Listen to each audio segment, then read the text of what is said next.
এদেশ শাহজালালের, এদেশ শাহ মাকদুমের, এদেশ বাংলাদেশের, এদেশ গোলাম আজমের, এদেশ মাওলানা মতিউর রহমান নিজামীর, এদেশ মাওলানা সাইদির, এই দেশে ইসলামটা অন্য কিছু বরদাস্ত করা হবে না, হবে না, হবে না। জিহাদের হক আদায় করে সংগ্রাম করো, তোমাদেরকে এই জন্য বাছাই করা হয়েছে, তোমাদেরকে এই জন্যই মনোনীত করা হয়েছে। শ্রমিক কল্যাণ ফেডারেশন নোয়াখালী জেলা কর্তৃক আয়োজিত আজকের এই দ্বিবার্ষিক কর্মী সম্মেলনের সম্মানিত সভাপতি অ্যাডভোকেট জহিরুল আলম, আজকের এই সম্মেলনের প্রধান মেহমান বাংলাদেশ জামাত ইসলামী সেক্রেটারি জেনারেল মাওলানা মোহাম্মদ শাহজাহান, বিশেষ অতিথিবৃন্দ, জেলা উপজেলা নেতৃবৃন্দ, আমার প্রাণপ্রিয় শ্রমিক ভাইয়েরা, সাংবাদিক বন্ধুগণ, সুধী মণ্ডলী,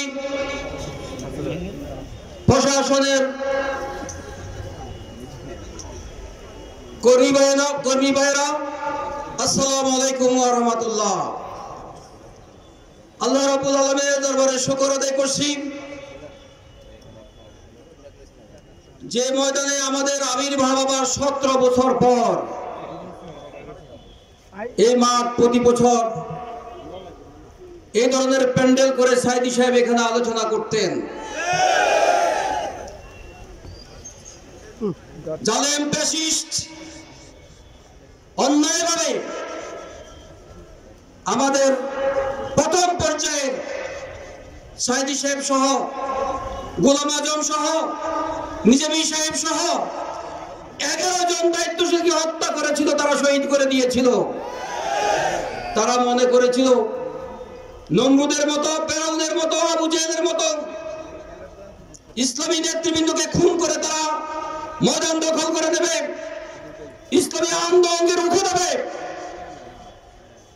আমরা দেখেছি নমরুদ ইব্রাহিম আলাইহিস সালামকে আগুনে নিক্ষেপ করেছিল, নমরুদ ধ্বংস হয়েছে, আর আবির্ভাব হতে পারে নাই।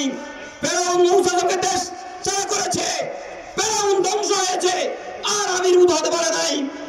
আবু লাহাব, আবু জেহেল, উতবা সাহেবা রাসূলকে দেশ ছাড়া করেছিলেন, রাসূল 10 বছর ব্যবধানে তার মাতৃভূমি উদ্ধার করেছে।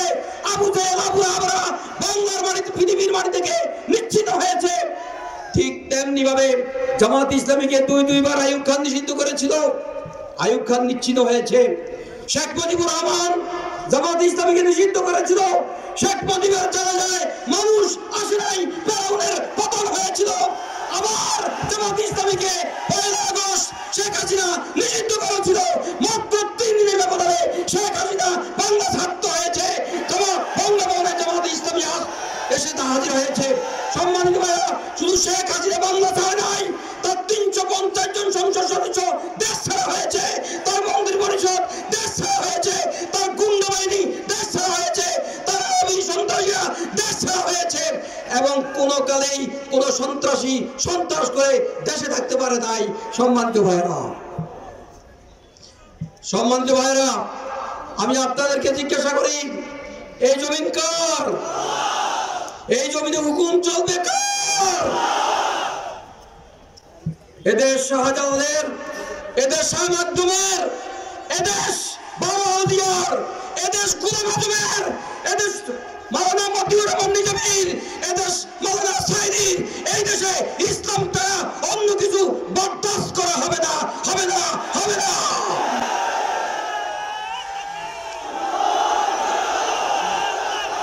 সম্মানিত ভাইরা, আমরা ভারতকে সাবধান করতে চাই, ভারতকে সাবধান করতে চাই। তোমার প্রতিবেশী পাকিস্তান তোমার সাথে কোনো সম্পর্ক নাই, তোমার প্রতিবেশী চীন তোমার সাথে কোনো সম্পর্ক নাই, তোমার প্রতিবেশী বার্মা তোমার সাথে কোনো সম্পর্ক নাই, তোমার সব প্রতিবেশী আফগানিস্তান, সেখানে তোমার কোনো ভালো অবস্থান নাই। তোমার প্রতিবেশী নেপাল হিন্দু রাষ্ট্র, তার সাথে তোমার কোনো সম্পর্ক নাই। তোমার সম্পর্ক ছিল, প্রেমের সম্পর্ক ছিল বাংলাদেশের সাথে, আর প্রেমের সম্পর্ক ছিল মালদ্বীপের সাথে। মালদ্বীপ থেকে তোমাকে লাথি মেরে বের করেছে, বাংলাদেশ থেকে তোমাকে লাথি মেরে বের করা হয়েছে। এই দেশের দিকে আত্মা কামার চেষ্টা করো না।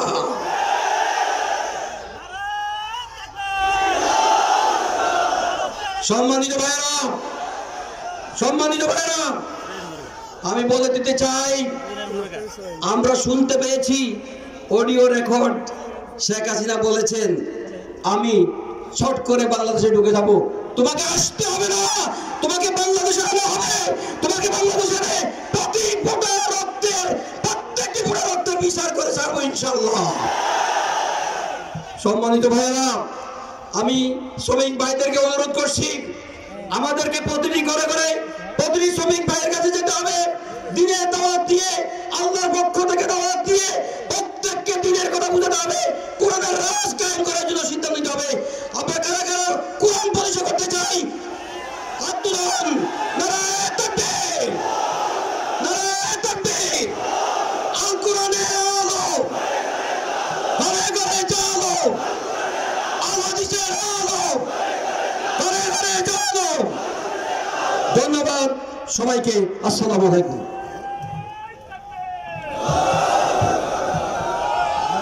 সংগ্রামে বন্ধুগণ, আজকের বিশাল শ্রমিক কর্মী সম্মেলনে এ পর্যায়ে প্রধান বক্তার বক্তব্য, আজকে প্রধান বক্তার বক্তব্য দেবেন বাংলাদেশের মজলুম শ্রমিক জনতার মুক্তির কণ্ঠস্বর, ইসলামী ছাত্র শিবিরের সাবেক কেন্দ্রীয় সভাপতি, শ্রমিক কল্যাণ ফেডারেশনের কেন্দ্রীয় সাধারণ সম্পাদক